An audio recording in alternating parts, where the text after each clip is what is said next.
I've noticed that there are plenty of coaches who aren't qualified, but they're showing up and creating content.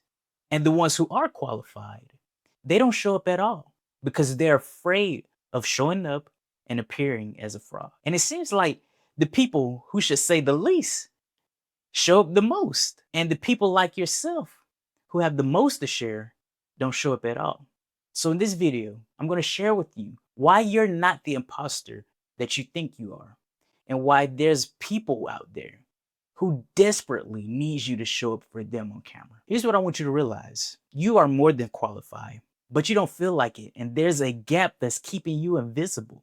And it's got you seeking more certification and learning more information to fill that gap. It's probably got you feeling annoyed of unqualified people showing up confidently on camera when you know they don't have much to share and what they share isn't really of value. That gap has created a negative voice that sits on your shoulders, that reminds you of all your insecurities and your flaws the moment that camera turns on. So you decide to turn it off.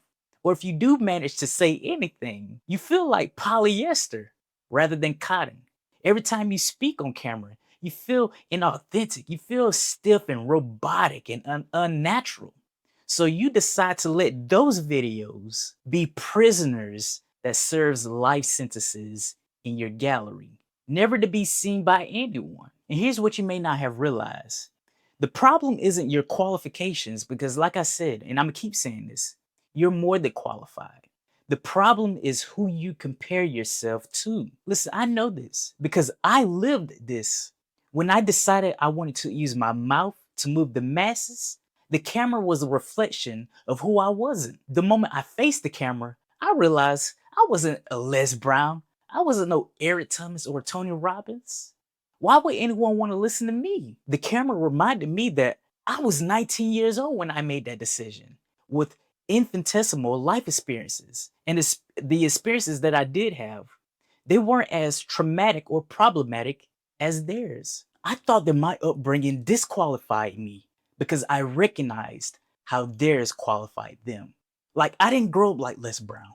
I don't know what it's like to be born in an abandoned building and given up for adoption and finding out who my biological parents are in my 70s. I don't know what it's like to be labeled at a young age, educable, mentally retarded. I don't know what it's like to grow up during the time when segregation was the uncomfortable norm. I didn't grow up like Eric Thomas. I don't know what it's like to be lied to on who your biological father is. I don't know what it's like to be homeless for some time and take wash-ups in hotels in random areas. I didn't grow up like Tony Robbins. I don't know what it's like to be abused by the woman who gave you life. And to hear all their stories and connect it with the success that they've created, I kept asking myself the question, why would anyone want to listen to me? You see, I know what it's like to be raised in a two-parent household where there's order and structure. And love is the oxygen that we breathe throughout the house. I know what it's like to have a cold seat during the Awards Day because I was always getting recognized for something. I knew what it was like to be actively involved in extracurricular activities and expected to be something in the future. That was my reality. So every time I turned that camera on, I disqualified myself because my upbringing was way more peaceful than theirs were. Now, if you're thinking to yourself, man, that's silly. Well, that's exactly how you should feel when you disqualify yourself. When you have more to offer than the people who are showing up now. Can I be transparent with you? I wasted 827 days before I posted my very first video. But I'm fortunate to say that I broke past imposter syndrome and I've been able to create over 600 videos. So what changed?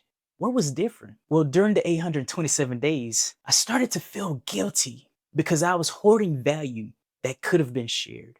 I started to feel guilty because I've been saying for so long that I was going to create content, but I was failing to do so. If I was creating it, ain't nobody saw it. It was just sitting in my gallery. For so long, I felt like a fraud for wanting to impact, inspire, and influence others, even at my young age. But then it hit me. Matter of fact, it didn't hit me. It slapped me. I connected with these gentlemen, not because the similarities in our upbringing.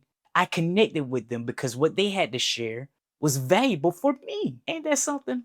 Like, what if there are people out there that will be able to connect with me, not because the similarities in our upbringing, but what I have to share is of value to them, which meant that it's my obligation and my duty to show up for them. And by showing up for them, I'm also showing up for those who can relate to my stable upbringing and not necessarily those greats challenging upbringing, which meant that my story didn't have to be traumatic to be transformational. Here's my definition of what imposter syndrome is: it's when qualified people disqualify themselves because they compare themselves to others and they think that they're inadequate. But you want to know something interesting? You're not an imposter because you aren't qualified. You're an imposter because you act like you're not qualified. Now, here's why you compare yourself to others. Comparison is this tool that shows you where you are, where you want to be, and where you think you should be. Now, when that gap feels wide and you feel like you're not where you want to be or where you think you should be, you start to feel lost. You start to feel behind and you start to feel guilty. Just a sidetrack, this is why a lot of young men are living in this epidemic of thinking that they are behind in life because they compare themselves to others. But I digress. When you feel like you're living in this gap of where you want to be and where you think you should be and you're not, it's what turns qualified coaches into feeling like frauds. Too many people compare their beginning to someone else's end. Like when you compare your chapter 1 to someone else's chapter 20, you will always feel behind. But that's not the truth because we all have our different journeys, right? It makes no sense for me to compare my content now to Marquez Brownlee. If you don't know who that is, that's a popular tech YouTuber. Like, that doesn't make any sense. He's been doing this longer and he's stuck with created content long enough when it wasn't good and when it was all over the place to now where it is now, where he has a production team. And creating content is probably more effortless for him now than it was back then. When you're constantly comparing yourself to others and you're feeling behind, it will make you feel unworthy of showing up. But you aren't behind. You're just using this comparison as a measuring tool, and it's giving you the wrong measurements. Earlier, I kept mentioning that I was asking the question, why would anyone want to listen to me? Well, here's the answer. There's 8 billion people on this planet, right? And not all of them are going to be able to relate to those guys and connect with those guys. But they can with me because of my own experience, my knowledge, and my story, and the way that I show up, the way that I carry myself.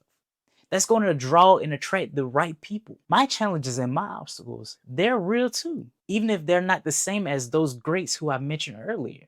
And people are going to be able to relate to that. My peaceful upbringing didn't disqualify me, it qualified me. And it was a good thing that I went through it because it was like running a race and avoiding the hurdles that they had to go through that allowed me to go farther of the direction that I wanted to go. So my story didn't have to look like theirs to matter to the people who would need mine. If you believe that what you have to offer can change somebody's life, then they need your voice and they need your presence. Now, the question is this: are you going to allow them to get help from somebody in your marketplace that you don't trust? Or are you going to put aside imposter syndrome and show it for them? If you're ready to stop living life on full self-driving and you're ready to take control of the wheel, then I've put together a blueprint called Your First 3 Videos, and it will be the first link in the description. It's going to show you the first 3 videos that you can create and show up for those who will benefit from it. I wasted 827 days believing that I was an imposter, and I was, but not because I wasn't qualified, but because I was qualified, but I didn't act like it. The experience, the knowledge, and your credibility that you have right now is more than enough. So someone is out there waiting for you to turn on your camera and show up for them. Because the world, it has enough people showing up who have nothing to offer. But what is missing is you. If you're ready to take control of your life and develop that confidence that you've always been waiting for, then these 2 videos will help with that.